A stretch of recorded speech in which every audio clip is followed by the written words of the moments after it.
ইণ্টাৰভিউৰ বাবে আপোনাৰ তাতে কিয় কল নাহে? চাকৰিৰ বাবে আপুনি 20টাৰ বেছি আপুনি এপ্লাই কৰিছে, কিন্তু এটাৰ পৰাও আপোনাৰ তাতে কল নাহে। জব মাৰ্কেটত নাই নেকি? তেনেকুৱা নহয়। ইয়াৰ মেইন কাৰণ হৈছে আপোনাৰ যিখন ৰেজুমে আছে বা CV সেইটো। আপোনাক চবে এই কাৰণে ইগন'ৰ কৰে কাৰণ আপুনি আনকুৱালিফাইড বুলি ভাবে। কাৰণ আপুনিও চেম সেই কপি পেষ্ট যি ৰেজুমে আছে বা CV আছে বেলেগৰ, সেইখনে আপুনি ইউজ কৰি আছে। নিজৰ ফালৰ পৰা একোৱেই আপুনি তাতে এড কৰা নাই।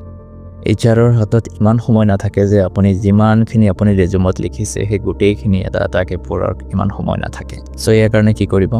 যি চাকৰিৰ কাৰণে আপুনি এপ্লাই কৰি আছে, সেই চাকৰিৰ যি JD আছে, জব ডেছক্ৰিপশ্যন আছে, ক্লিয়াৰলি পঢ়িব আপুনি।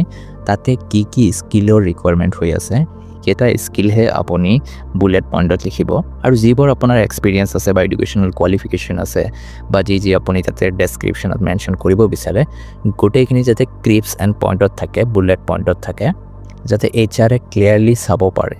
এটা এটাকে আপোনাৰ পেৰাগ্ৰাফ পঢ়াৰ কাৰো সময় নাথাকে। চ' ইয়াৰ উপৰিও HR-এ আজিকালি কি কৰে, ATS-ৰ জৰিয়তে চেক কৰে, আৰু যিবোৰ ৰেজুমে ATS ফ্ৰেণ্ডলি হয় সেইবোৰ ৰেজুমেহে একচেপ্টেবল হয়, আৰু বাকীবোৰ এনেই ৰিজেক্ট কৰি দিয়ে। চ' ইমান হাজাৰ হাজাৰ লাখ লাখ ৰেজুমে আহে, চ' এটা এটাকে পঢ়াটো সময় নাই।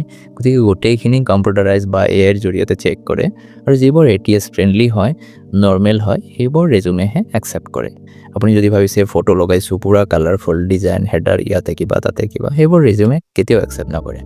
চ' জেনেৰেলি নৰ্মেল চিম্পল যিবোৰ ৰেজুমে আছে সেইবোৰহে একচেপ্টেবল হয়। আপুনি হয়তো চেম্পল চালে হাঁহিব যে এইটো ৰেজুমে কেনেকৈ একচেপ্ট কৰিব পাৰে, কিন্তু মাৰ্কেটত একচুৱেলি এইবোৰ ৰেজুমেহে একচেপ্টেবল হয়। চ' এনেকুৱা ধৰণৰ ৰেজুমেৰ যদি আপোনাক ফৰ্মেট লাগে, তেতিয়াহ'লে কমেণ্ট কৰক ৰেজুমে বুলি, মই আপোনাক পাৰ্চনেলি DM কৰি দিম। চ' আপুনি চেম কপি পেষ্ট নকৰিব, তাৰ পৰা আইডিয়া ল'ব আৰু নিজৰ ক্ৰিয়েটিভিটি দি তাতে ইম্প্ৰুভমেণ্ট কৰি ছাবমিট কৰিব। ডেফিনেটলি আপুনি HR-ৰ পৰা কলছ পাব।